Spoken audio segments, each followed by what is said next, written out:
Hello friends, मेरा नाम है CSIP मिथुन जायसवाल। बेटा जी, हम कर रहे हैं वन शॉट रिवीजन, जिसके अंदर हमने OCM के एक से लेके पूरे के पूरे सारे चैप्टर्स के रिवीजन कंप्लीट किए। और इकोनॉमिक्स की बात करें तो हमने 12, 11, 10, 9 ये जो पीछे के जो टफ चैप्टर थे सारे के सारे हमने वन शॉट बता दिए हैं। आज हम क्या करने वाले, आज हम करने वाले एग्रीकल्चर के ऊपर वन शॉट। बड़ा ही मजेदार होगा ये वन शॉट, हमारा चैप्टर नंबर 8। और मैं एक्सपेक्ट कर रहा हूँ क्या कि ये अप्रोक्सीमेटली मैं 40 से 45 मिनट्स के अंदर इसको कंप्लीट करूंगा। बेटा, मेरी स्पीड होगी फास्ट, इसलिए अगर आप कुछ और काम करें तो सब काम छोड़ दो, पूरा का पूरा फोकस वीडियो के ऊपर रखना। इतना मस्त रिवाइजन करूंगा। एक बार अगर आपने पूरा वीडियो देख लिया, अगर आता है तो भी एक बार देखो, आता है और अच्छे से आता है में डिफरेंस आपको मालूम पड़ेगा। और अगर आपने एक बार पूरा अच्छे से वीडियो देखा फिर उसको पढ़ना, क्या मजा आएगा पढ़ने में। और एग्जाम में छाप के आओगे, एग्जाम में आप ऐसे लिख के आओगे कि एग्जामिनर को भी डाउट होगा कि भाई इसने कहीं बुक्स तो सामने नहीं रखी थी। तो चलो शुरू करते हैं हमारा ये आज का लेक्चर, किसके ऊपर, one shot of economic chapter. इससे पहले मैं शुरू करूं, मैं बताऊं कि मैंने गाला का सॉल्यूशन, अकाउंट्स, स्टैटिस्टिक्स, इको और BST, OCM, ये चारों चैप्टर्स आपको हमारे प्लेलिस्ट में मिल जाएंगे। अगर आप चैनल पे नए हो तो वहां पे जाके चेकआउट करो। अकाउंट स्टैटिस्टिक्स को बहुत मजेदार ढंग से बताया हुआ है। एक OCM और इकोनॉमिक्स की बात करें तो उसका हमें एक्सप्लेनेशन भी दिया हुआ है, प्लस आपको PDF आंसर शीट भी दिया हुआ है। तो जाके उसको डाउनलोड करो। बेटा, कुछ ही दिन बाकी है, अगर आप पेपर राइटिंग नहीं कर रहे हो तो एग्जाम में आपको बहुत प्रॉब्लम होने वाली है। इसलिए हर रोज ट्राई करो एटलीस्ट एक पेपर लिखने का, ठीक है। सॉल्यूशन तो हमारे साइट पे है, तो सॉल्यूशन पे टाइम आपका बिगड़ेगा नहीं। आपका काम कहाँ जाने चाहिए, फटाफट उसको याद करो, लिखो, याद करो, लिखो, ठीक है। तो चलो अब हम आते हैं हमारे आज के लेक्चर के ऊपर, जो रहने वाला है एग्रीकल्चर के ऊपर। तो विदाउट वेस्टिंग चलते हैं हमारी स्क्रीन के ऊपर। तो बेटा जी, आ जाते हैं हमारे चैप्टर नंबर 8 एग्रीकल्चर। बेटा, ये जो एग्रीकल्चर सेक्टर ना, एग्रीकल्चर सेक्टर ये बोला जाता है प्राइमरी सेक्टर। क्यों? क्योंकि यहाँ से जो भी इनकम डिराइव होती है, क्योंकि हमारा जो देश है ना एग्रियन कंट्री है, एग्रीकल्चर वाला कंट्री है, ठीक है। Majority of the population agriculture के ऊपर डिपेंडेंट है, इसलिए हमारा प्राइमरी सेक्टर क्या आता है, एग्रीकल्चर सेक्टर आता है। और इसी से कुछ अलाइड एक्टिविटीज भी होती है, जैसे हमारा cattle, fisheries, forest product, poultry and farming, ये सब क्या कहलाया जाता है, ये अलाइड एग्रीकल्चर एक्टिविटीज कहलाया जाता है। एग्रीकल्चर को बैकबोन ऑफ द कंट्री बोला जाता है। क्यों? क्योंकि अगर एग्रीकल्चर का डेवलपमेंट नहीं होगा तो हमको क्या नहीं मिलेगा, हमको रॉ मटेरियल नहीं मिलेगा, हमको वेजिटेबल नहीं मिलेगा, फ्रूट्स नहीं मिलेंगे, फ्लावर्स नहीं मिलेंगे, ठीक है। और जो रॉ मटेरियल जैसे कॉटन, जूट, ये भी नहीं मिलेगा तो हमारी इंडस्ट्री बैठ जाएगी, खाना पीना मुश्किल हो जाएगा। इसलिए अगर एग्रीकल्चर फेल होगा, इंडस्ट्री फेल होगी, इंडस्ट्री फेल होगा तो सर्विस सेक्टर भी फेल हो जाएगा। इन शॉर्ट, अगर एग्रीकल्चर हो, तुम हो, तो लगता है कि जीवन में है नहीं खुशी, नवी खुशी, जो तुम ना हो तो लगता है कि जीवन में रही नहीं खुशी। तो बेटा जी, कहने का मतलब क्या है कि अगर एग्रीकल्चर फेल होता है तो एंटायर इकोनॉमी फेल होती है, और अगर एग्रीकल्चर बढ़ता है तो एंटायर इकोनॉमी डेवलप होती है। इसलिए इसको क्या बोला जाता है, अगर तुम सक्सेस होगे तो एग्रीकल्चर, पूरी कंट्री सक्सेस होगी, तुम फेल होगे तो पूरी कंट्री फेल हो जाएगी। इसलिए तुम क्या हो, हमारे बैकबोन हो, क्या हो, हमारे बैकबोन हो। ओके।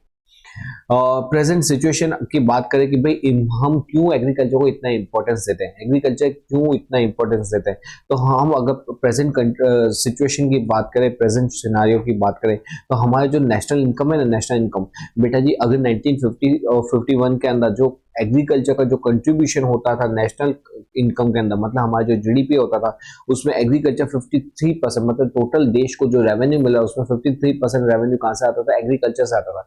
मगर अब 11-12 के अंदर हमारा एग्रीकल्चर से मिलने वाला रेवेन्यू क्या हो गया, कम हो गया। वो सिर्फ और सिर्फ कितना रह गया, 13.9% रह गया। इसका मतलब कि हमारा जो एग्रीकल्चर सेक्टर्स इतना ज्यादा ग्रो नहीं किया जितना अदर सेक्टर ग्रो कर गए। मतलब इंडस्ट्री और सर्विस सेक्टर इतना ज्यादा ग्रो कर गए कि इसके अंदर प्रपोर्शन, जो पोर्शन है एग्रीकल्चर सेक्टर का, वो ड्रास्टिकली रिड्यूस हो गया, और इंडस्ट्री और सर्विस सेक्टर का पोर्शन बहुत ज्यादा ही बढ़ गया। एम्प्लॉयमेंट, बेटा जी, जब हमारा जो एग्रीकल्चर सेक्टर, जब हम इंडिपेंडेंस के टाइम पे हमारा क्या था, मेजोरिटी ऑफ द पॉपुलेशन किसके ऊपर डिपेंडेंट थी, एग्रीकल्चर के ऊपर डिपेंडेंट थी। लेकिन जैसे जैसे क्या हुआ, इंडस्ट्री और सर्विस सेक्टर का डेवलपमेंट फास्ट होता गया, और जिसके कारण लोग बोले कि अब एग्रीकल्चर के अंदर इतना ज्यादा पैसा मिलता नहीं है तो हम इंडस्ट्री के अंदर क्यों नहीं जाए, हम सर्विस सेक्टर के अंदर क्यों नहीं जाए। तो उन्होंने एग्रीकल्चर को छोड़ के कहाँ एम्प्लॉयमेंट लेना शुरू किया, एग्रीकल्चर को छोड़ के इंडस्ट्री और सर्विस सेक्टर को पकड़ा, जिसके कारण एम्प्लॉयमेंट इन एग्रीकल्चर सेक्टर क्या हो गया, रिड्यूस हो गया बाय द टाइम। ठीक है, तो टाइम के पास होते होते एग्रीकल्चर के अंदर भी क्या होगा, एम्प्लॉयमेंट रिड्यूस होगा। नेक्स्ट आता है एक्सपोर्ट इनकम। बेटा हम जो थे ना पहले के टाइम पे हम बहुत ज्यादा एक्सपोर्ट करते थे एग्रीकल्चर प्रोडक्ट के अंदर, लेकिन क्योंकि इंडस्ट्री का सेक्टर का ग्रोथ ज्यादा हुआ, सर्विस सेक्टर का ग्रोथ ज्यादा हुआ, तो हमने जो एक्सपोर्ट की जो अर्निंग होने लगी ना एग्रीकल्चर से, वो क्या हो गई, बहुत ज्यादा रिड्यूस हो गई। क्यों? क्योंकि इंडस्ट्रियल सेक्टर, सर्विस सेक्टर इतना ग्रो कर गया। ठीक है, लिविंग स्टैंडर्ड। बेटा ये जो हमारा लिविंग स्टैंडर्ड है ना, हमको जीने के लिए दो चीज चाहिए होता है, एक फूड ग्रेन, एक कैश क्रॉप। फूड ग्रेन्स मतलब जो हम कंज्यूम करते हैं, जैसे कि व्हीट, राइस, कोर्स, मिलेट, बाजरा, ये सब क्या है, मेज, ये सब हम कंज्यूम करते हैं। और जबकि कैश क्रॉप्स कौन से होते हैं, जो हमारे इंडस्ट्रीज वगैरह में यूज होता है, ग्राउंड नट, सीसम, कैस्टर, सोयाबीन, लिनसीड, सनफ्लावर, ये कहाँ यूज होता है, हमारे इंडस्ट्री में यूज होता है। ठीक है, तो बेटा जी अगर हम नॉर्मल बात करें फूड ग्रेन्स की, तो इसमें पहले के टाइम पे हम 1951 के अंदर कितना ग्राम, 395 ग्राम पर हेड हम कैलोरीज वगैरह मतलब फूड कंज्यूम करते थे। कितना ग्राम करते थे? 395 ग्राम। लेकिन हमने क्या किया, हमारा 2013 के अंदर देखोगे तो प्रति व्यक्ति मतलब इंडिविजुअल व्यक्ति 511 ग्राम मतलब 511 ग्राम्स क्या कंज्यूम कर रहा है, एग्रीकल्चर प्रोडक्ट को कंज्यूम कर रहा है। इसका मतलब बताओ हमारा ग्राम का कंजम्पशन बढ़ा है कि नहीं बढ़ा? हाँ जी बढ़ा है। इसका मतलब अगर हमने कैलोरीज का कंजम्पशन बढ़ाया है तो हमारा स्टैंडर्ड ऑफ लिविंग बढ़ा कि घटा? ऑफ कोर्स वाली बात है, अगर हमने कंजम्पशन बढ़ाया है, अच्छा खान पान मिल रहा है, अच्छी कैलोरीज मिल रही है, इसका मतलब हमारा लिविंग स्टैंडर्ड बढ़ा है। तो यहाँ पे क्या हुआ, यहाँ पे हमारा living standard, average life living standard बढ़ा, और लिविंग स्टैंडर्ड के कारण क्या हुआ, हमारी लाइफ भी बढ़ी। नेक्स्ट आता है ग्रोथ ऑफ एग्रीकल्चर प्रोडक्शन। बेटा जी ये बताओ कि सर आपने तो बोला था कि इंडस्ट्री और सर्विस सेक्टर बढ़ा है, इसका मतलब एग्रीकल्चर घटा है? ना बेटा ना, ये परसेंटेज टर्म में दिया है। किस टर्म में दिया हुआ? परसेंटेज टर्म में दिया हुआ। अगर रुपीज टर्म में देखोगे ना तो एग्रीकल्चर बढ़ा है, लेकिन अगर उसको परसेंटेज टर्म में करोगे तो इंडस्ट्री सेक्टर इतना ज्यादा बढ़ गया कि परसेंटेज टर्म में एग्रीकल्चर जो बढ़ा ना उसकी कंपैरेटिवली कम बढ़ा। समझे? इसलिए तो क्या हुआ कि यहाँ पे एग्रीकल्चर का पोर्शन बढ़ा है, नो डाउट। इसलिए तो हमको क्या हुआ, हमारी पॉपुलेशन बढ़ने के बावजूद भी क्या हुआ, कैलोरी कंजम्पशन हम लोगों को मिला है ज्यादा और हमारी लाइफ अच्छी हुई है। Growth of agriculture production. बेटा जी ये एग्रीकल्चर प्रोडक्शन का ग्रोथ हुआ है कि नहीं? सर नहीं हुआ है, नहीं हुआ। आपने बोला, अरे कान के नीचे लगाऊंगा। मैंने क्या बोला? मैंने बोला कि रुपीज टर्म में बढ़ा है, लेकिन परसेंटेज टर्म में देखोगे तो इंडस्ट्री का सेक्टर का ग्रोथ ज्यादा हुआ है, सर्विस सेक्टर का ग्रोथ ज्यादा हुआ है और एग्रीकल्चर का ग्रोथ कम हुआ है। ठीक है, तो यहाँ पे बेटा जी यहाँ पे ग्रोथ ऑफ एग्रीकल्चर प्रोडक्शन हुआ कि नहीं? हाँ सर समझ गए, हुआ है। तो the total production of agriculture product increase हुआ है। वो क्यों पॉसिबल हुआ because of cultivated land, rise in Hector wise productivity. 1 Hector wise productivity बढ़ी, जिसके कारण ओवरऑल हमारा प्रोडक्शन बढ़ा है। Before base of the industrial development, ये तो मैंने आपको बताया था कि एग्रीकल्चर क्या होता है, इंडस्ट्रियल डेवलपमेंट का बेस होता है। जो एग्रीकल्चर गुड्स प्रोड्यूस करता है ना, जैसे कॉटन हुआ, तो वो क्या होता है, वो रॉ मटेरियल यूज होता है इंडस्ट्री के लिए। अगर ये रॉ मटेरियल ही इंडस्ट्री को नहीं मिलेगा तो इंडस्ट्री ग्रो कर ही नहीं पाएगी। तो ये क्या होता है, raw material to the industry होता है। मतलब अगर एग्रीकल्चर तुम ग्रो करोगे तो इनडायरेक्टली इंडस्ट्रियल सेक्टर भी डेवलप करेगा। ठीक है, तो इंडस्ट्री सेक्टर किसके ऊपर डिपेंड होता है? वो डिपेंड होता है एग्रीकल्चर। इसलिए तो एग्रीकल्चर को क्या बोला जाता है? बैकबोन बोला जाता है। सिंपल है, मजा आया कि नहीं आया?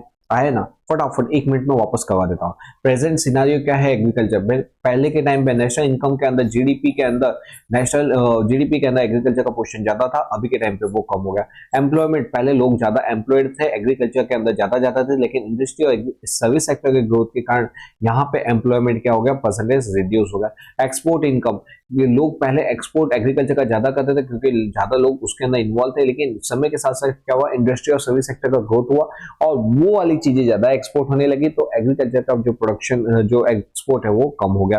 Living standard, overall living standard की बात करें तो हमारा लिविंग स्टैंडर्ड बढ़ा है, हमने अपना कैलोरी कंजम्पशन बढ़ाया हुआ है। लिविंग स्टैंडर्ड बढ़ा, हमारा लाइफस्टाइल बढ़ा है, हमारा जो डेथ रेट कम हुआ।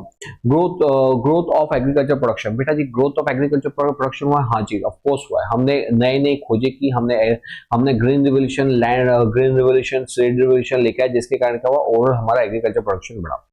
इंडस्ट्रियल डेवलपमेंट, बेटा जी एग्रीकल्चर प्रोडक्शन बढ़ने से क्या हुआ, इंडस्ट्री का डेवलपमेंट हुआ। मतलब इंडस्ट्री डेवलपमेंट के पीछे का कारण एक क्या है, एग्रीकल्चर भी है, कि मेरे एग्रीकल्चर प्रोडक्शन के कारण ही मेरा इंडस्ट्री का डेवलपमेंट हो पाया। चलो अब एक पॉइंट पे चलते हैं, causes of low productivity in agriculture. बेटा जी पहले के टाइम पे क्या होता था, एग्रीकल्चर में लो प्रोडक्टिविटी देखने को मिलती थी। तो इसके अंदर कौन कौन से कारण थे, कॉजेज कौन कौन से थे? तो बेसिकली 3 कॉज थे, institutional factor, technological factor, other factor. एक एक करके हम सबको देखते हैं। इंस्टीट्यूशनल फैक्टर के अंदर आता है लैंड रेवेन्यू कलेक्शन सिस्टम। कौन सा? Land revenue collection system. बेटा जब देश आजाद हुआ था ना, तब यहाँ पे 3 सिस्टम चलते थे। ब्रिटिशर इतने नालायक, इतने धूर्त थे, हम इनकी लाइफस्टाइल को फॉलो करते हैं, इनको फॉलो करते हैं, लेकिन अगर सच में अगर आप उस टाइम पे इन्होंने जो हमारे ऊपर जुल्म किए, जो हमारे ऊपर अत्याचार किए, सबसे आप इनसे हेट करने लग जाओ। इतना ज्यादा 200 साल तक हमारे ऊपर राज किया ये साले अंग्रेजों ने। तो देखो अब हमारी बारी है, हम देश के ऊपर राज करेंगे। देश मतलब पूरे वर्ल्ड के ऊपर राज करेंगे। ओके, तो बेटा जी लैंड रेवेन्यू कलेक्शन सिस्टम में उन्होंने उन नालायकों ने यहाँ पे 3 सिस्टम निकलवाए थे, जिसका नाम था zamindari system, mahalwari system and ryotwari system. जिसके कारण क्या होता था, जो भी प्रोडक्शन होता था ना, जितना भी गुड्स का प्रोडक्शन होता था, वो लार्ज शेयर कौन ले जाता था? वो जो जमींदार होता था, वो एज अ रेंट के रूप में ले लेता था। ठीक है, और फार्मर के पास क्या बचता था? बाबा जी का ठुल्लू। तो फार्मर के पास बहुत ज्यादा कम बचता था, जिसके कारण फार्मर कभी इंटरेस्टेड नहीं होता था एग्रीकल्चर का प्रोडक्शन। उसको क्या मतलब था, फार्मर सोचता था साला मैं जितना ज्यादा प्रोडक्शन करूंगा, वो मुकेम्बो की तरह आएगा जमींदार, सारा का सारा माल उठाएगा और ले जाएगा, बोले वाह वाह, शाबाशी, पीठ पे शाबाशी देगा, बोले बहुत अच्छा काम किया, मुकेम्बो खुश हुआ और ऐसा बोल के चले जाएगा। मेरे पास तो वही रह जाएगा ना, बाबा जी का ठुल्लू, तो मैं क्यों प्रोडक्शन करूं? यही कारण था कि हमारा प्रोडक्शन क्या था, एग्रीकल्चर का लो था। तो ये जमींदारी, मालवारी, रोतवारी सिस्टम के कारण क्या हुआ, हमारा एग्रीकल्चर कभी डेवलप नहीं हुआ, फार्मर ने कभी प्रोडक्शन ज्यादा नहीं किया। नेक्स्ट आता है एग्रीकल्चर फाइनेंस। बेटा जी पहले के टाइम पे, इवन आफ्टर इंडिपेंडेंस के बाद भी, हमारे यहाँ पे जो एग्रीकल्चरिस्ट है ना, उनको फाइनेंस की बहुत ज्यादा प्रॉब्लम होती थी। बेटा जी जब है ना, ये जो खेत होती है ना, खेत, इसको जब यहाँ पे बीज जब बोया जाता है, तो दूसरे दिन ही फसल उग के बाहर नहीं आती। एक प्रोसेस के अंदर 1 महीना, 2 महीना, 3 महीना, 4 महीने तक लग जाते हैं। मतलब आज आप फसल के लिए पैसा लगाओगे, खेत जो में बीज बोगे, किसानों को, लोगों को बुलाओगे, लेबर को हायर करोगे, उनसे काम करवाओगे, उनको सैलरी, उनकी मजूरी दोगे, लेकिन आपको पैसा कब मिलेगा? आपको जब वो आपका जो वो हार्वेस्ट होगा, उसकी कटाई छटाई होगी, मार्केट में सेल होगा, आपको तब जाके पैसा मिलेगा। तब तक पैसे का क्या करेंगे, मतलब हम जुगाड़ कहां से लगाएं?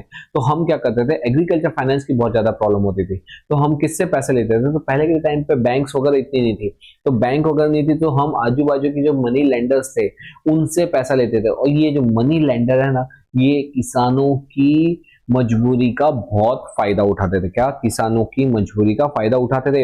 ये किसानों से हाई रेट ऑफ इंटरेस्ट पे क्या करते थे, हाई रेट पे इंटरेस्ट चार्ज करते थे। ये proper books of account maintain नहीं करते थे, और इनसे क्या करते थे, इनसे इनका जो अगर ये पेमेंट नहीं कर पाते थे, तो जो भी इन्होंने गुड्स प्रोड्यूस किया उसको एकदम सस्ते रेट पे खरीद लेते थे। तो बेचारे किसान क्या होते थे, उनका तो मराई हो जाता था। तो यहाँ पे क्या था, यहाँ पे जो किसान थे उनके पास एग्रीकल्चर फाइनेंस की प्रॉब्लम होती थी, और ये मनी लेंडर क्या करते थे, उनको बहुत ज्यादा एक्सप्लॉइट करते थे, जिसके कारण हमारा फार्मर कभी डेवलप नहीं हुआ। फिर आता है एग्रीकल्चर मार्केटिंग। बेटा जी एग्रीकल्चर को हमने प्रोड्यूस तो कर दिया, लेकिन एग्रीकल्चर को कहाँ सेल करें, कितने में सेल करें, किसको सेल करें, कुछ आइडिया ही नहीं है।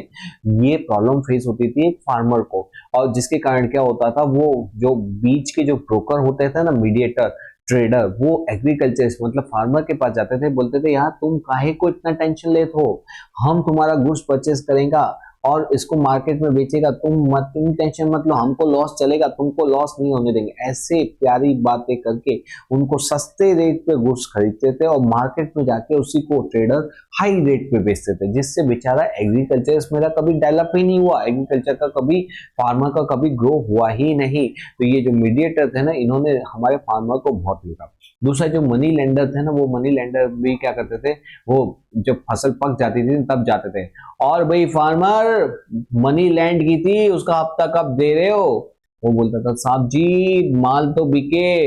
अरे तुम्हारे माल से हमको कोई मतलब नहीं है, हमको रोकड़ा चाहिए अभी के अभी। साहब जी माँ पैसे कैसे लाऊं, पैसे कहां से दूं, पैसे तो है ही नहीं, माल बिकेगा पैसा आएगा, पहले माल को ले जाने तो दो। बोले वो सब नहीं मालूम बेटा, पैसे दो या तो माल दे दो हमको। बोले आपको खरीदना आप ले लो।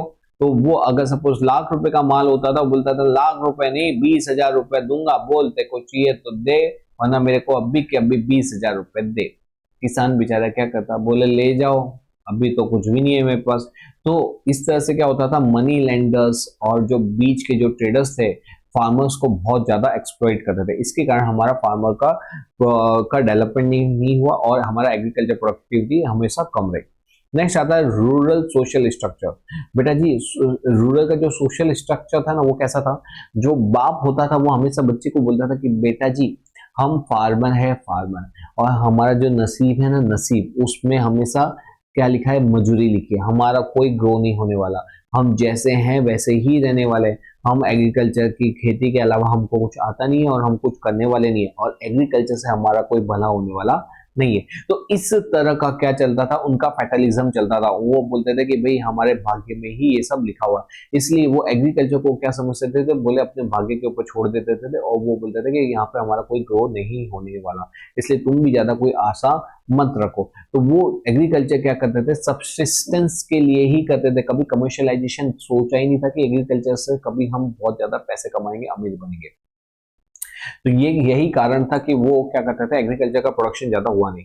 नेक्स्ट आता है टेक्नोलॉजिकल फैक्टर। बेटा जी हमने क्या किया, ग्रुप ए खत्म कर दिया। लैंड रेवेन्यू मतलब 3 सिस्टम आ गए, एग्रीकल्चर फाइनेंस मतलब पैसे की प्रॉब्लम, मनी लैंड उनको दे रहे थे, एग्रीकल्चर मार्केटिंग के अंदर कौन सा है, मार्केटिंग के अंदर किसको बेचे कैसे बेचे, तो बीच के ट्रेडर उनसे खरीदते थे। फिर उसके बाद रूरल सोशल स्ट्रक्चर मतलब हमारे भाग्य में ऐसा लिखा हुआ है, और जिसके कारण क्या होता था, फैटलिज्म के कारण वो कभी भी एग्रीकल्चर को कमर्शियल नहीं देखते थे, वो हमेशा सब्सिस्टेंस फार्मिंग देखते थे। नेक्स्ट फैक्टर है टेक्नोलॉजिकल फैक्टर। बेटा जी टेक्नोलॉजिकल फैक्टर मतलब क्या, वो कभी भी मतलब कैसे फैक्ट्री करनी है, वही पुरानी सिस्टम, पुरानी इक्विपमेंट, पुरानी आइडियोलॉजी, पुरानी टेक्निक, वो बैल से ही खेत को जोतना है, क्या बोलते हैं, प्लव का यूज करना है, फिर यूज ऑफ ट्रेडिशनल सीड्स को ही यूज करना है इंस्टेड ऑफ हाइब्रिड। हाइब्रिड मतलब मिक्सचर वाले गुड्स जिससे प्रोडक्टिविटी बढ़े, नहीं, हम तो वही पुराने बीजों को यूज करेंगे। काऊ का डंग यूज करेंगे एज अ मैन्योर, हम जो फर्टिलाइजर होते हैं उसको यूज नहीं करेंगे, जिसके कारण क्या होता था, हमारा प्रोडक्शन ऑलवेज क्या रहता था, एग्रीकल्चर का प्रोडक्शन लो रहता था। लास्ट आ रहा है अदर फैक्टर। अदर फैक्टर क्या है, प्रेशर ऑफ द पॉपुलेशन। बेटा जी पॉपुलेशन इतनी तेजी से बढ़ती जा रही थी, इतनी तेजी से बढ़ती जा रही थी कि एम्प्लॉयमेंट, उस खेत के ऊपर जो एम्प्लॉयमेंट है वो डिपेंडेंसी बढ़ती जा रही थी, एम्प्लॉयमेंट डिपेंडेंसी। एक घर का खेत है जिसके अंदर 10 लोग हैं, अब 10 लोगों के बीच में ये जो क्या होगा, एग्रीकल्चर की इनकम बढ़ेगी तो ओवरऑल क्या होगा, हाथ में थोड़ा थोड़ा ही आएगा ना। तो यहाँ पे क्या होगा, उनके पास इनकम ही नहीं बचती थी, यहाँ पे लो प्रोडक्टिविटी ऑफ लेबर हो जाती थी। क्या होता था, क्योंकि इनकम कम होती थी, हाथ में कुछ रहता नहीं था, तो कैसे इन्वेस्ट करेंगे, इसलिए क्या होता था, प्रोडक्टिविटी लो रहती थी। Lake of economic planning. बेटा जी इकोनॉमिक प्लानिंग कौन करता है, इकोनॉमिक प्लानिंग करता है हमारे पॉलिटिशियन। हाँ एक मिनट। देखो देखो इकोनॉमिक प्लानिंग क्या क्या है, 5 ईयर प्लान बनाए जाते हैं, 5 ईयर प्लान बनाए जाते हैं। ये बेटा जी 5 ईयर प्लान के अंदर फर्स्ट 5 ईयर प्लान, पहला ये 5 ईयर प्लान बनाने के लिए कौन आता है, प्लानिंग कमीशन आता है। कौन आता है, प्लानिंग कमीशन। ये प्लानिंग कमीशन कब आया था, 1950। फर्स्ट 5 ईयर प्लान कब आया था, 1951 के अंदर। ये 5 ईयर प्लान कितने का होता है, नाम ही सजेस्ट कर 5 साल का आता है, ठीक है। तो हमने जो फर्स्ट 5 ईयर प्लान हुआ था ना, उसमें ही एग्रीकल्चर को दो थोड़ी वैल्यू दी थी, और उसके बाद जो सेकंड 5 ईयर प्लान के अंदर से हमने बोला था ना भाई ना, આપણે એગ્રીકલ્ચર ઉપર ફોકસ નથી કરવું, આપણે ઇન્ડસ્ટ્રી એન્ડ સર્વિસ સેક્ટર ઉપર ફોકસ કરવાનું છે। उन्होंने किसके ऊपर फोकस करना चालू कर दिया, इंडस्ट्री सेक्टर के ऊपर, सर्विस सेक्टर के ऊपर, जिससे हमारा एग्रीकल्चर सेक्टर डेवलप ही नहीं हुआ। हो इसी के साथ बेटा जी causes of low productivity of agriculture खत्म हुआ। कैसा लगा, मजा आया ना।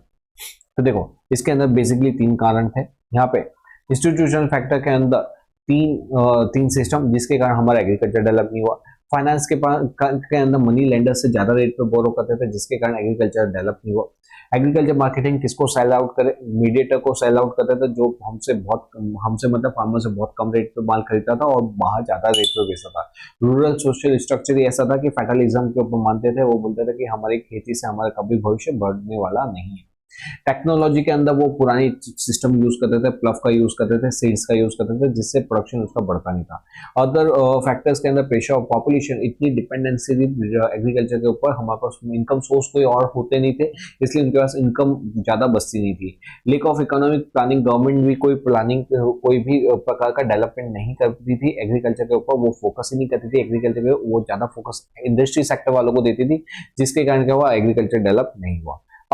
अब क्योंकि हमारे पास लो प्रोडक्टिविटी है, तो गवर्नमेंट ने क्या किया, इसको हटाने के लिए, गवर्नमेंट ने इसको हटाने के लिए क्या किया, मेजर्स लेके आई टू इंक्रीज एग्रीकल्चर प्रोडक्टिविटी। कौन से मेजर्स लेके आए, तो बेटा जी यहाँ पे वही के वही 3 मेजर्स लिख देने के, institutional factor, industrial factor and other factor. Okay, तो इंस्टीट्यूशनल रिफॉर्म के अंदर क्या है बेटा जी, लैंड रिलेटेड रिफॉर्म। मतलब आपको मालूम है ना, वो कॉजेज ऑफ लो प्रोडक्टिविटी क्या थी, वो 3 सिस्टम थे ना, जमींदारी, रोत वाले, माल वाले, उसको क्या किया, उसको हटा दिया और उनको क्या बोल दिया कि भाई जितने भी टीलर्स है ना, जितने भी टीलर्स मतलब जो लोग काम कर रहे हैं, जो खेडूत हैं, जो फार्मर है, अब से वो क्या होंगे, वो जमीन के ओनर होंगे। और जो जमींदार है, अब उनको ये लैंड नहीं मिलेगी, किसको मिलेगी, जो टीलर्स को, टीलर्स मतलब मेरे खेत में जो काम कर रहे हैं, मजूर हैं, वो क्या कहलाएंगे, वो कहलाएंगे ओनर्स। इस तरह से क्या किया गवर्नमेंट ने, टीलर्स को ओनर बना दिया। ठीक है, ओके। फिर यहाँ पे जिससे क्या हुआ, यहाँ पे ownership and security motivated farmer to put in more effort. इससे क्या हुआ बेटा जी, जब जो टीलर्स जो पहले ऐसे ही काम करते थे, जो बिना कोई प्रॉफिट होता ज्यादा होता नहीं था, और सारा का सारा माल कौन, बेनिफिट कौन ले जाता था, जमींदार, वो जमींदार सिस्टम निकल गया। तो अब बेनिफिट किसको होगा, डायरेक्टली टीलर्स को होगा, क्योंकि वही तो ओनर है। तो इससे क्या हुआ, हमारा ओवरऑल प्रोडक्टिविटी बढ़ी। ये क्या हुआ, ये कारण बना increase in the agriculture productivity. तो इसमें पहला क्या, इंस्टीट्यूशनल फैक्टर करना, लैंड रिलेटेड रिफॉर्म लिए। सेकंड कौन सा लिया, अवेलेबिलिटी ऑफ इंस्टीट्यूशनल क्रेडिट। बेटा जी फार्मर के पास पैसा नहीं था, गवर्नमेंट ने नोट डाउन किया और देखा कि इससे मनी लेंडर्स बहुत ज्यादा बेनिफिट उठाते हैं इस चीज का, और उनको हाई रेट ऑफ इंटरेस्ट पे देते हैं। तो गवर्नमेंट ने बोला नहीं नहीं, हम एक इंस्टीट्यूशन खोलेंगे जिसका नाम होगा नाबार्ड। नाबार्ड का मतलब होता है national bank for agriculture and rural development. कब खोला, 1982 में खोला, जिसका काम ही क्या है, लोगों को लोन देना, एग्रीकल्चर को डेवलपमेंट करना। ठीक है, उसके अलावा और क्या क्या किया, उसके अलावा आरआरबी मतलब रीजनल रूरल बैंक खोले, लैंड डेवलपमेंट बैंक खोला, जो लोगों को क्या देगा, चीप रेट पे सफिशिएंट क्रेडिट देगा, चीप रेट पे बैंक को लोगों को फैसिलिटीज देगा, क्रेडिट फैसिलिटीज देगा, जिससे अब उनको हाई रेट पे लोगों से पैसा नहीं लेना पड़ेगा, बैंक से वगैरह से लेंगे तो उनको बहुत सस्ता पड़ेगा। ठीक है, नेक्स्ट आया कि प्रॉब्लम क्या थी, एग्रीकल्चर मार्केटिंग की। तो हमने क्या किया, improvement in the structure of agriculture marketing, marketing का स्ट्रक्चर को चेंज कर दिया। ठीक है, यहाँ पे हमने क्या कर दिया, रेगुलेटेड मार्केट कर दिया। पहले क्या होता था कि हमारा एग्रीकल्चर मार्केट रेगुलेटेड नहीं था, कोई कितने भी रेट पे खरीद लेता था। गवर्नमेंट ने बोला नहीं, अब हम इसको क्या करें, रेगुलेट करें, मतलब ये गवर्नमेंट के कंट्रोल में आएगा, जिससे आपको कितने प्राइस चल रहा है मार्केट में कोई भी चीज का, जैसे आलू का, प्याज का, टमाटर का क्या रेट चल रहा है मार्केट के अंदर, वो आपको मालूम पड़ जाता है। आपको मतलब फार्मर को मालूम पड़ जाता है, इसलिए फार्मर कभी भी लॉस में बेचता नहीं है। ठीक है, तो इसको क्या किया हमने, रेगुलेटेड मार्केट किया। फिर हमने लगे एग मार्क। एग मार्क क्या होता है, अगर अच्छी क्वालिटी का गुड्स होगा तो उस पर एग मार्क होगा। एग मार्क के कारण क्या होगा, उससे उससे जो अच्छी क्वालिटी का गुड्स और ज्यादा भाव मिलेगा, जो लोअर क्वालिटी है उसका प्राइस कम आएगा। गवर्नमेंट ने क्या खोला, वेरा हाउसिंग कॉर्पोरेशन खोले। अगर ज्यादा प्रोडक्शन हो जाता था, पहले फार्मर ये सोचता था इसको कहाँ रखूंगा, किसको दूंगा और उसका खर्चा कितना है, इसलिए वो उसको वहीं पे छोड़ देता था, उसको फेंक देता था। लेकिन गवर्नमेंट बोली नहीं नहीं, हम वेरा हाउसिंग खोल रहे हैं, वेरा हाउसिंग के अंदर आप स्टोर कर सकते हैं अपना जितना भी एडिशनल गुड्स प्रोड्यूस किया हुआ। तो इससे क्या हुआ, फार्मर को ये सहूलियत हुई, क्योंकि ज्यादा प्रोडक्शन होने पर वो अपने गुड्स को कहाँ स्टोर करवा देता, वेरा हाउस के अंदर। फिर गवर्नमेंट क्या प्रोवाइड करती है, गवर्नमेंट आपको प्राइस देती है, मिनिमम बेस प्राइस देती है, मिनिमम बेस प्राइस देती है। मिनिमम बेस प्राइस के अंदर क्या होता है कि आपको इतना प्राइस तो हम देंगे ही देंगे। अगर आपको इससे ज्यादा प्राइस मिल रहा है कहीं और बेचने पे, तो आप वहां पे बेच दो। लेकिन अगर कोई आपसे मिनिमम प्राइस बेस प्राइस से नीचे कोट कराए, तो आप हमको दे दो, हम क्या करेंगे, इतनी प्राइस पे आपसे खरीदेंगे। तो गवर्नमेंट ने क्या किया, प्राइस का सपोर्ट दिया। जिसको हम क्या बोलते हैं, बॉटम प्राइस भी बोलते हैं। बॉटम प्राइस या तो प्राइस मिनिमम, मिनिमम प्राइस बोलते हैं। किसने प्रोवाइड किया, गवर्नमेंट ने किसको प्रोवाइड किया, फार्मर को प्रोवाइड किया। ठीक है, नेक्स्ट आता है एग्रीकल्चर रिसर्च। बेटा जी ये 3 पॉइंट तो ऊपर के थे, उसके अलावा हम देखेंगे एग्रीकल्चर रिसर्च। यहाँ पे एग्रीकल्चर में बहुत सारे रिसर्चेस हुए, जिसके कारण क्या होता था, पहले फार्मर अनएजुकेटेड था तो मालूम नहीं पड़ता था कौन सी खेती कब करनी, कौन सा सीड यूज करना है, कितना फर्टिलाइजर, इंसेक्टिसाइड्स, पेस्टिसाइड्स, वो सब कुछ आइडिया नहीं था। इसलिए क्या हुआ, बहुत ज्यादा रिसर्चेस होने लगे। इसके लिए नाबार्ड इंस्टीट्यूशन को बोला गया कि आप क्या करो, यहाँ पे रिसर्च करो, लोगों को जो फार्मर है उनको ट्रेनिंग दो, उनको प्रॉपर गाइडेंस दो, ताकि उनका प्रोडक्शन बढ़े। ठीक है, तो एग्रीकल्चर, मॉडर्न एग्रीकल्चर टेक्निक वे प्रमोटेड हुई। मॉडर्न क्या होता है वो हम नीचे देखेंगे। फार्मर को एनकरेज किया कि भाई जो गुड्स की डिमांड है उस चीज को प्रोड्यूस करो, तो आपका गुड्स भी ज्यादा तेजी से बिकेगा। ठीक है, मार्केट ओरिएंटेड एग्रीकल्चर हमने प्रमोट किया। Rural development programme were introduce, such as हमने कौन कौन से प्रोग्राम चलाए, पंचायती राज चलाए, इंटीग्रेटेड रूरल डेवलपमेंट चलाए एंड जनधन योजना चलाई। ठीक है, ये हमारा क्या हुआ बेटा जी, ये हमारा इंस्टीट्यूशनल रिफॉर्म खत्म हुआ। वापस से इंस्टीट्यूशनल में ये जो लैंड रिलेटेड रिफॉर्म लेके आए, फिर क्रेडिट मतलब पैसे फाइनेंस की अवेलेबिलिटी कराई। मार्केटिंग के अंदर लोगों को, फार्मर को ये बताया कि रेगुलेटेड मार्केट हो गया, एग मार्क लेके आए, वेयर हाउस कॉर्पोरेशन खोले, लोगों को मतलब फार्मर को मिनिमम बेस प्राइस सपोर्ट दे दिया। एग्रीकल्चर रिसर्च किया, जिसके अंदर लोगों को एजुकेशन नहीं होता था, इसलिए रिसर्च के अंदर बहुत ज्यादा काम किया। नाबार्ड को अपॉइंट किया रिसर्चेस करने के लिए। यहाँ पे हमने क्या किया, मॉडर्न एग्रीकल्चर टेक्निक हमने उनको प्रोवाइड करना चालू किया। डिमांड के अकॉर्डिंग प्रोडक्शन करने के लिए सलाह दी, और बहुत सारे डेवलपमेंट प्रोग्राम्स, ये जो 3 डेवलपमेंट प्रोग्राम हमने चलाए एग्रीकल्चर को डेवलप करने के लिए। ठीक है, नेक्स्ट आ रहा है टेक्नोलॉजिकल फैक्टर। बेटा जी टेक्नोलॉजिकल मतलब क्या होता है, वो जो हमने ऊपर देखा था ना, लो कॉस्ट में क्या था कि वही पुरानी घसीट पिटी टेक्नोलॉजी, प्लव का यूज करना, काउ डंग का यूज करना, तो अब उसमें हमने मेजर्स लिए। तो उसके अंदर हमने क्या लिया, इंप्रूव सीड्स को यूज करने लगा। हमने हाइब्रिड सीड्स को यूज किया। हाइब्रिड सीड्स के अंदर ज्यादा प्रोडक्शन होता है, फास्ट प्रोडक्शन होता है, जिसको हम और क्या बोलते हैं, सीड्स रिवोल्यूशन बोलते हैं। और क्या बोलते हैं इसको, हम ग्रेन रिवोल्यूशन भी बोलते हैं। सीड्स रिवोल्यूशन बोल लो, ग्रेन रिवोल्यूशन बोल लो, हाइब्रिड सीड्स बोल लो, एक ही बात है। ठीक है, हमने लोगों को बताया कि भाई आप क्या करो, केमिकल बेस्ड फर्टिलाइजर को यूज करो। उससे क्या होगा, केमिकल बेस्ड फर्टिलाइजर को यूज करोगे तो आपका ओवरऑल प्रोडक्शन क्या होगा, बढ़ेगा। तो यहाँ पे इट प्रोवाइड एसेंशियल, ये लोगों, ये जो चीजें हैं, ये जो फर्टिलाइजर है, ये नुकसान नहीं करते। ये नाइट्रोजन, फॉस्फेट एंड पोटेश देते हैं किसको, हमारे एग्रीकल्चर प्रोडक्शन को। इसलिए इस सब चीज का यूज किया करो। और वो बोलते थे ये तो हमको बहुत महंगा पड़ेगा। बोले नहीं नहीं नहीं, गवर्नमेंट इस पे सब्सिडी देती है। सब्सिडी रेट में मतलब सस्ते रेट पे देती है, तो ये आपको ज्यादा महंगी भाई नहीं पड़ने वाला। तो लोगों ने क्या किया, फार्मर ने क्या किया, इस मेथड को अडॉप्ट किया, क्योंकि सस्ता भी है, बेहतर भी है। तो केमिकल बेस्ड फर्टिलाइजर का यूज बढ़ने लगा। पहला पॉइंट क्या था, सीड्स का यूज बढ़ा। उसमें सीड्स कौन सा होता है, हाई यील्डिंग वैरायटी सीड्स। दूसरा क्या होता है, केमिकल बेस्ड फर्टिलाइजर का यूज बढ़ा। तीसरा क्या है, इंक्रीज इन इरिगेशन फैसिलिटी। बेटा जी रेन की क्या थी, हम अनसर्टेनिटी होती थी, हम ऊपर देखते थे और गाना गाते थे, बरसो रे मेघा मेघा, बरसो रे मेघा बरसो। गवर्नमेंट बोली नहीं नहीं, अब तुमको मेघा मेघा, वो मेगा मेगा के ऊपर डिपेंड नहीं होना पड़ेगा। हम आप क्या करेंगे, इरिगेशन प्रोजेक्ट्स लाएंगे, जिसके अंदर आपको रेगुलर वाटर सप्लाई मिलता रहेगा। फिर वो हम जो प्लफ यूज कर रहे थे, हमने बोला नहीं, अब हम क्या यूज करेंगे, मशीन यूज करेंगे।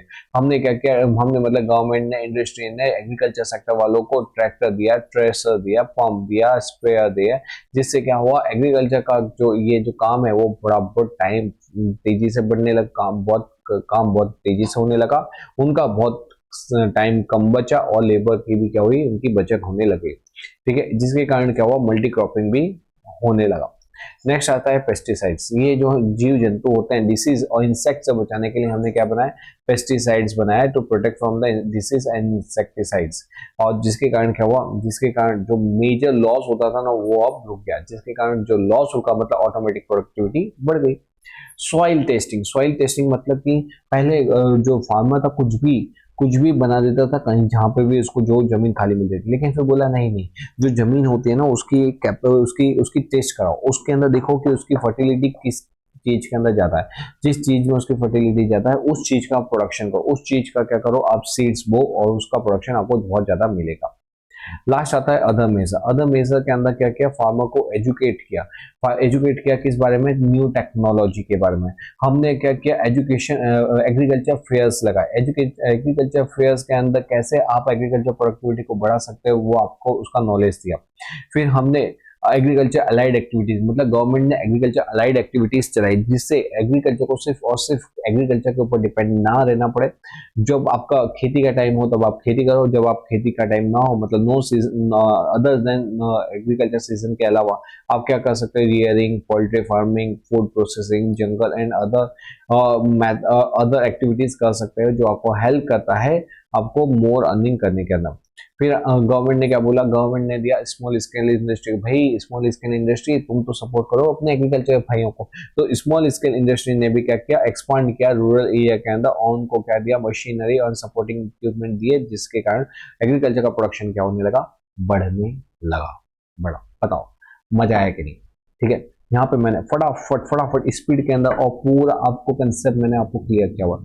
खाली हम चीजों को पढ़ते नहीं, कंसेप्ट क्लियर करवाते हैं। बेटा जी फटाफट एक बार वापस बता देता हूँ, 1 मिनट के अंदर यहाँ पे फोकस करना। 1 मिनट के अंदर मेजर कौन कौन से जिससे प्रोडक्टिविटी बढ़ी। पहला हमने institution, 3 major, institutional, technological and other. तो इंस्टीट्यूशनल में लैंड रिलेटेड के अंदर वो 3 जो सिस्टम थे वो निकलवा दिए, टीलर्स को ही ओनर बना दिया था। यहाँ पे हमने लोगों को क्रेडिट फैसिलिटी दी, इसके लिए हम नाबार्ड, एलडीबी, आरआरबी लेके आए जो कम रेट के ऊपर, चीप रेट के ऊपर लोगों को पैसे देने लगी। फिर हम एग्रीकल्चर के अंदर मार्केटिंग लिया है, मतलब जो किसको बेचे कैसे बेचे, तो उसके लिए हम मार्केटिंग लिया है जिसके अंदर हमने मार्केट को रेगुलेटेड मार्केट कर दिया ताकि रूल्स रेगुलेशन हमारे चलने लगे। एग मार्क करके लिया है ताकि आपका हो, आपका क्वालिटी वाला गुड्स है तो आपको ज्यादा रेट मिलेगा, कम क्वालिटी वाले को कम रेट मिलेगा। फिर ज्यादा प्रोडक्शन हुआ तो वेयर हाउस में आपको प्रोडक्शन रख सकते हो, और आपको एक मिनिमम प्राइस गवर्नमेंट सपोर्ट देने लगी जिससे आपको उससे लोअर कॉस्ट पे कोई आपको बेच नहीं सकता, आपको कोई ठग नहीं सकता। एग्रीकल्चर के अंदर रिसर्चेस करा जिसके अंदर किसने करा, मेन रोल था नाबार्ड का। नाबार्ड के अंदर क्या किया, फार्मर्स को एजुकेटेड करते गए कि कैसे वो अपने प्रोडक्शन को बढ़ा सकते हैं। इसके लिए अलग अलग प्रोग्राम चलाए जिसके अंदर Panchayati Yojana, integrated rural IRDP, integrated rural development programme चलाए, फिर जनधन योजना चलाई। टेक्नोलॉजिकल मेजर्स के अंदर क्या हुआ, सीड्स के अंदर क्वालिटी लेके आए, इसको बोलते हैं hybrid seed, high yield seed, hybrid seed, seed revolution भी बोलते हैं। लोगों को पता है केमिकल फर्टिलाइजर का यूज करो जिससे आपका प्रोडक्शन ज्यादा होगा, प्रोडक्टिविटी भी बढ़ेगी, और इसके अंदर क्या होता है आपका खर्चा भी कम आएगा। ठीक है, फिर increase in the irrigation facilities. बेटा जी इरिगेशन फैसिलिटीज मतलब हमने बरसों मीघा से हमने हटके इरिगेशन प्रोजेक्ट्स लगाए जिसके अंदर हम इजीली अब वाटर सप्लाई हमको मिल जाता है तो हमको ज्यादा नुकसान नहीं होता। यूज ऑफ मशीनरी, हमने क्या यूज करने लगे, मशीन का यूज ज्यादा करने लगे जिसके कारण क्या हुआ, एग्रीकल्चर प्रोडक्टिविटी बढ़ी। फिर पेस्टिसाइड्स का यूज करना, हम डिसीज और इंसेक्टिसाइड्स को मारने के लिए किसका यूज करने लगे, हम पेस्टिसाइड्स वगैरह का ज्यादा यूज करने लगे। सॉइल टेस्टिंग, बेटा जी सॉइल टेस्टिंग के हिसाब से तो सॉइल की टेस्टिंग करवाई जाती है और उसके हिसाब से ही क्या किया जाता है, उसके अंदर कुछ अगर न्यूट्रिशन की कमी है, डेफिशिएंसी है तो उसको पूरा किया जाता है, जिससे क्या होता है इंप्रूव सॉइल फर्टिलिटी से क्या होता है प्रोडक्टिविटी बढ़ती है। अदर मेजर में हमने क्या फार्मर को एजुकेटेड किया, फेयर्स लगाए, अलाइड एक्टिविटीज से उसको कनेक्ट किया, एंड स्मॉल स्केल इंडस्ट्रीज को भी बोला कि तुम भी रूरल के लिए कुछ काम करो। ओके चलो, तो ये क्या था बेटा जी, हमने देखा कॉजेस और उसके रीजन। अब एक लास्ट टॉपिक रह गया, ये टॉपिक करते ही हमारा ये मैक्सिमम हमारा 10 मिनट लगेगा और ये 10 मिनट के बाद हमारा क्या हो जाएगा, ये टॉपिक खत्म हो जाएगा। अभी बचे हैं, मैंने 30 मिनट्स में आपको बोला था, 45 मिनट्स के अंदर हम ये चैप्टर को खत्म करेंगे। तो मॉडर्न एग्रीकल्चर क्या होता है, तो बेटा जी पहले के टाइम पे ट्रेडिशनल एग्रीकल्चर सिस्टम होता था, उसको चेंज करके मॉडर्न एग्रीकल्चर। ट्रेडिशनल के अंदर क्या होता था, वही ऑर्गेनिक मैन्योर यूज करो, seed, simple plough, bullock, primary instruments use करते थे जिससे हमारी प्रोडक्टिविटी कम आती थी। लेकिन क्या हुआ, समय बदला, नजारे बदले, एग्रीकल्चर, मॉडर्न एग्रीकल्चर आ गया। कब आया, 1966 के अंदर, जिसके अंदर हमने हाइब्रिड सीड्स को यूज किया, chemical fertiliser, pesticides, new machinery, irrigation वगैरह को यूज करना चालू किया, जिससे क्या हुआ हमारी प्रोडक्टिविटी एकदम से बहुत ज्यादा बढ़ी। और क्योंकि हमारी प्रोडक्टिविटी, एग्रीकल्चर का प्रोडक्शन बढ़ा, इसलिए हमने उसको क्या नाम दिया, ग्रीन रिवोल्यूशन। क्यों, क्योंकि ये एग्रीकल्चर क्या होता है, ग्रीन होता है और उसमें क्रांति आई, इसलिए इसका नाम दिया ग्रीन रिवोल्यूशन। तो ग्रीन रेवोल्यूशन क्या होता है? ग्रीन रेवोल्यूशन के तहत हमने सबसे पहले बोला कि नहीं, पूरे इंडिया में हम अप्लाई नहीं कर सकते, पूरे इंडिया में एक साथ अप्लाई करने का रिस्क नहीं ले सकते, इसलिए हमने यहाँ पे 7 डिस्ट्रिक्ट प्रोग्राम चलाए। क्या 7? सिर्फ 7 डिस्ट्रिक्ट में हमने चलाए। इसका नाम दिया IADP, intense agriculture district programme. हमने 7 डिस्ट्रिक्ट के अंदर ये प्रोग्राम चलाया और ये देखा कि इसका रिजल्ट क्या आता है, और इसका रिजल्ट बहुत ज़्यादा जबरदस्त आया। और फिर हमने बोला वाह, 7 डिस्ट्रिक्ट के अंदर इतना अच्छा रिजल्ट है, तो अब हम इसको नेशनल वाइज ले जाएंगे। तो उसको हमने कौन सा प्रोग्राम चलाया? HYVP मतलब high yielding variety programmes, high yielding variety programmes चलाए, और वो पूरे नेशन में अप्लाई किया। और ये जैसे ही पूरे नेशन में अप्लाई हुआ तो क्या हुआ, एकदम से सब जगह क्या हुआ, सब जगह हरियाली हरियाली हरियाली हो गई, क्योंकि ये हरियाली ग्रीन होती है और ये क्रॉप से रिलेटेड थी, इसलिए हमने इसका नाम क्या दिया? Green revolution. ठीक है, तो ये क्या होता है? Together this term refer to the signify use in the crop protection, rise in crop production. मतलब कि ग्रीन रिवोल्यूशन का मतलब क्या होता है? क्रॉप प्रोडक्शन के अंदर बढ़ोतरी होना, उसी को बोला जाता है ग्रीन रिवोल्यूशन। ठीक है, HYV मतलब हाई यील्डिंग वेराइटी सीड्स क्या होता है? Along with the chemical fertiliser, insecticide, pesticide, इसका ये सारी चीजें यूज हुई, मतलब सिर्फ और सिर्फ सीड्स नहीं, high high yielding variety seeds use हुए, इंसेक्टिसाइड्स यूज हुआ, पेस्टिसाइड्स यूज हुआ, एंड पेस्ट केमिकल्स वगैरह यूज हुए, जिसके कारण क्या हुआ? ओवरऑल हमारा प्रोडक्टिविटी बढ़ी, इसलिए इसका नाम क्या नाम दिया ग्रीन रिवोल्यूशन। अब ये इसके पॉजिटिव इफेक्ट देते हैं। क्या फायदा हुआ बेटा जी? ग्रीन रिवोल्यूशन से क्या हुआ? हमारा प्रोडक्शन डबल हो गया, प्रोडक्टिविटी बढ़ गई। यहाँ पे प्रोडक्टिविटी बढ़ेगी तो इनकम ऑफ द फार्मर क्या हो गई? बढ़ गई। Farmer is no longer view as a social subsistence, मतलब क्या होता है? फार्मर अब एग्रीकल्चर को सोशल सब्सिस्टेंस की नजर से नहीं देखता, अब उसको कौन सी नजर से देखता है? कमर्शियल नजर से देखता है। किसकी नजर से देखता है? कमर्शियल नजर से देखता है कि भाई इसके अंदर हम बहुत ज्यादा बिजनेस कर सकते हैं, बहुत ज्यादा प्रॉफिट अर्न कर सकते हैं। तो मॉडर्न एग्रीकल्चर के अंदर क्या है? मॉडर्न एग्रीकल्चर के अंदर पहला क्या है? ग्रीन रिवोल्यूशन लेके आए। दूसरा क्या है? दूसरा क्या हमने मल्टी क्रॉपिंग। मल्टी क्रॉपिंग का मतलब क्या होता है? एक से ज्यादा बार खेती करना, उसको बोला जाता है मल्टी क्रॉपिंग। बेटा जी मल्टी क्रॉपिंग के अंदर technological factor and economic factor आता है। टेक्नोलॉजिकल फैक्टर का मतलब क्या होता है? मतलब हमने इफ फार्मर अगर फार्मर के पास अच्छी सॉइल होगी, अच्छा क्लाइमेट होगा, रेनफॉल होगा, इरिगेशन फैसिलिटी होगी, सीड्स वगैरह होंगे, मशीनरी होगी, तो उससे क्या होगा? उससे मल्टी क्रॉपिंग होगा ही होगा। हाँ जी, तो टेक्नोलॉजिकल फैक्टर इंप्रूवमेंट होने के कारण क्या हुआ? मल्टी क्रॉपिंग पॉसिबल हो चुका। और दूसरा, मल्टी क्रॉपिंग क्यों करनी चाहिए थी? मल्टी क्रॉपिंग पॉसिबल हुई बिकॉज ऑफ इकोनॉमिक फैक्टर के कारण भी। इकोनॉमिक फैक्टर मतलब बेटा जी अगर आपकी इनकम बढ़ती है, आपको प्राइस अच्छा मिलता हो, तो आप मल्टी क्रॉपिंग करोगे कि नहीं करोगे? ऑफ कोर्स करेंगे। तो बेटा जी यहाँ पे इकोनॉमिक फैक्टर के पॉइंट से देखोगे ना, तो यहाँ पे to maximise the price and income, मतलब इनकम बढ़ाने के लिए मल्टी क्रॉपिंग की गई। Growing more than one crop can sell more, thereby income of the farmer क्या होगी? इंक्रीज होगी।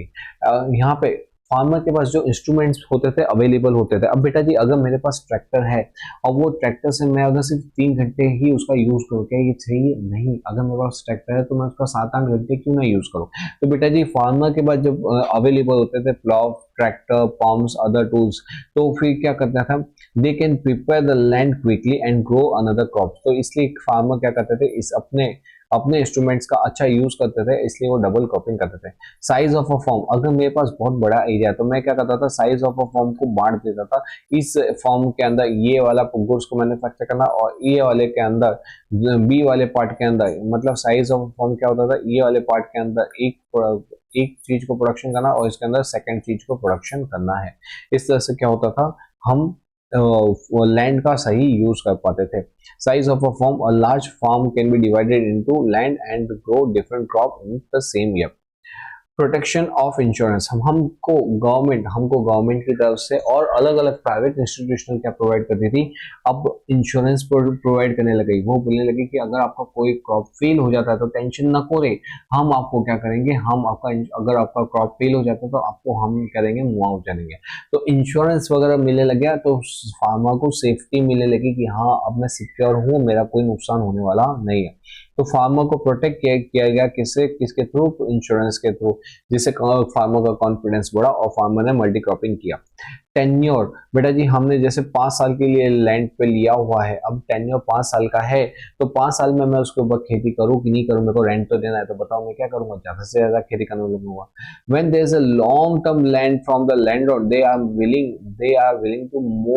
more willing to invest time and money in growing multi cropping. तो जब हमारे पास 5 साल 10 साल के लिए हमने खेत को रेंट पे लिया हुआ है, जमीन को रेंट पे लिया हुआ है, तो हम ज्यादा से ज्यादा उसके ऊपर प्रोडक्टिविटी करेंगे, ठीक है। तो ये मॉडर्न टाइम में क्या हुआ, मल्टी क्रॉपिंग होने लगी। दूसरा क्या होने लगा, क्रॉप का प्रोटेक्शन।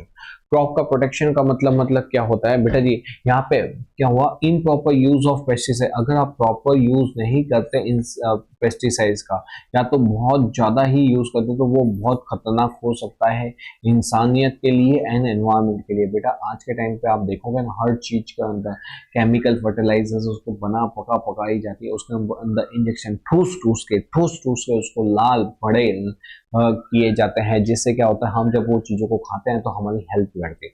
तो फार्मर जी आप ऐसा ना कीजिए।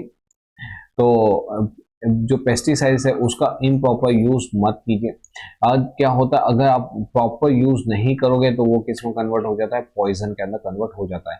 इसीलिए तो क्या किया जाता है कि गवर्नमेंट बहुत ज्यादा पब्लिश करती है, बुक्स वगैरह बुकलेट छपवाती है, जिसके अंदर वो इन्फॉर्म करती है कि कितना आपको पेस्टिसाइड्स वगैरह केमिकल वगैरह यूज करना चाहिए, कितना टाइम के अंदर यूज करना चाहिए, ताकि उसको पॉइजन में कन्वर्ट ना हो, ठीक है। दूसरा, पेस्टिसाइड्स क्या हो, आपको should be effectively and cheaper होनी चाहिए, जिससे क्या हो, लोग उसको अफोर्ड कर सके, लोग उसको खरीद सके और एग्रीकल्चर का प्रोडक्टिविटी बढ़ा सके। तो यहाँ पे क्रॉप के प्रोडक्शन के लिए, एग्रीकल्चर का क्रॉप के प्रोटेक्शन के लिए पेस्टिसाइड का यूज करना, लेकिन उसको लिमिट में यूज करना चाहिए, अनलिमिटेड यूज नहीं करना चाहिए, वरना पॉइजन में कन्वर्ट हो जाता है। और हमारा लास्ट टॉपिक आ रहा है एग्रीकल्चर रिसर्च। बेटा जी एक है ना इंस्टीट्यूशन थी जिसका नाम था ICAR, क्या था, Indian Council of Agriculture Research. क्या, Indian Council of Agriculture Research. ये क्या थी, यही is the only institute which manage करती है एग्रीकल्चर रिसर्च के अंदर। It provide arrangement for the research and also give adequate help. ये आपको रिसर्च भी करती है, एडिक्वेट हेल्प भी देती है। इसके अलावा इट ऑल्सो स्प्रेड करती है हॉर्टिकल्चर, फिशरिंग, कैटरिंग, रियरिंग, ये क्या है, अलाइड एग्रीकल्चर एक्टिविटी, उसके अंदर भी आपको हेल्प करती है।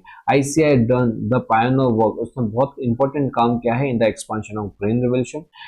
It has made appropriate effort to make national food availability and nutrition. इन्होंने क्या किया, नेशनल फूड अवेलेबिलिटी करवाई एंड न्यूट्रिशन को मेंटेन किया। तो ये काम किसका था, एग्रीकल्चर रिसर्च। कितनी बार छोटा सा टॉपिक आ जाता है ICAR के ऊपर, या तो इसके अंदर अब ये बेटा जी 1 नंबर का क्वेश्चन आता है, इसका फुल फॉर्म आता है, full form of the ICAR, Indian Council of Agriculture research, ठीक है। तो ये था हमारा मॉडर्न एग्रीकल्चर। मॉडर्न एग्रीकल्चर के अंदर हमने क्या देखा, मॉडर्न एग्रीकल्चर के अंदर पहला मॉडर्न में क्या होगा, ट्रेडिशनल मेथड क्या था, मॉडर्न मतलब क्या है, और इसके अंदर क्या है, ग्रीन रेवोल्यूशन है, मल्टी क्रॉपिंग जिसके अंदर 2 फैक्टर है, टेक्नोलॉजी का फैक्टर एंड इकोनॉमिक फैक्टर, जिसके कारण मल्टी क्रॉपिंग हुआ, क्रॉप प्रोटेक्शन, एंड लास्ट आता है एग्रीकल्चर के रिसर्चेस। ये सब के कारण क्या हुआ, क्रॉप से उनको प्रोटेक्शन मिला, हमको वहां पे पेस्टिसाइड्स वगैरह का यूज मिला, जिसके कारण क्या हुआ, क्रॉप प्रोटेक्ट हो सकी, जो लॉस था वो बच गया, जिसके कारण प्रोडक्टिविटी बढ़ी। और एग्रीकल्चर में बहुत सारे रिसर्चेस होने लगे, ICAR जैसी संस्था सामने आई जो किसके ऊपर काम करने लगी, एग्रीकल्चर के ऊपर काम करने लगी, इसके डेवलपमेंट के लिए काम करने लगी, जिसके और अलाइड एक्टिविटी में इन्वॉल्व होने लगी, जिसके कारण क्या ओवरऑल हमारा एग्रीकल्चर बढ़ा। तो बेटा जी यहाँ पे हमने अप्रोक्सीमेटली वाह जी वाह, जैसा बोला था वैसा किया। मैंने आपको 45 मिनट्स के अंदर पूरा का पूरा चैप्टर इन डिटेल्ड, आपको खुद भी रियलाइज होगा कि मैंने कोई भी पॉइंट छोड़ा नहीं, हर एक पॉइंट को कवर किया, हर एक अंडरस्टैंडिंग आपकी क्लियर की है, और मैंने ये चैप्टर को कंप्लीट आपका करवा दिया। अगर आपको अच्छा लगा, आपको लगा कि सर बहुत अच्छा लगा है, पहले से मेरे को क्लैरिटी काफ़ी बढ़ी है, कॉन्फिडेंस बढ़ा है, मेरे को मोटिवेशन मिला है, एक अजीब सी अलग सी एनर्जी आई कि इस बार कुछ करेंगे हम इकोनॉमिक्स के अंदर। तो बेटा कमेंट में लिखो, आपके कमेंट डायरेक्टली मेरे दिल को टच करते हैं। और दूसरा, अपने फ्रेंड्स वगैरह के साथ क्यों नहीं शेयर करते वीडियो, क्यों, हर चीज़ जब शेयर करते हो फालतू फालतू वीडियो शेयर करते हो तो अपने फ्रेंड्स वगैरह के साथ भेजो, स्कूल का जो ग्रुप है उसमें भेजो, ताकि दूसरे बच्चों को भी मालूम पड़ सके कि भाई इनको प्रॉब्लम्स हो रही होगी, अभी एग्जाम के टाइम पे नहीं भेजोगे तो कब भेजोगे। ठीक है, तो बेटा जी उनको भी साथ भी ये वीडियो शेयर करो, ताकि सब के सब लोग इस बार इकोनॉमिक्स में एक अच्छा धमाकेदार मार्क्स लेके आए। तो चलो मिलते हैं कुछ ऐसे ही इंटरेस्टिंग वीडियो के साथ नेक्स्ट टाइम। टिल देन आपको क्या करना है, पढ़ते रहना है, और गाला हो, मार्वल हो, लिबर्टी हो, उसके पेपर सॉल्व करते रहो, लिखते रहो, लिखने की प्रैक्टिस करना, वरना एग्जाम में बहुत तकलीफ पड़ेगी। चलो बेटा मिलते हैं कुछ ऐसे ही इंटरेस्टिंग वीडियो के साथ नेक्स्ट टाइम। टिल देन अपना ध्यान रखिए, अपने माँ बाप का भी ध्यान रखिए, पढ़ते रहिए, आगे बढ़ते रहिए। Bye bye.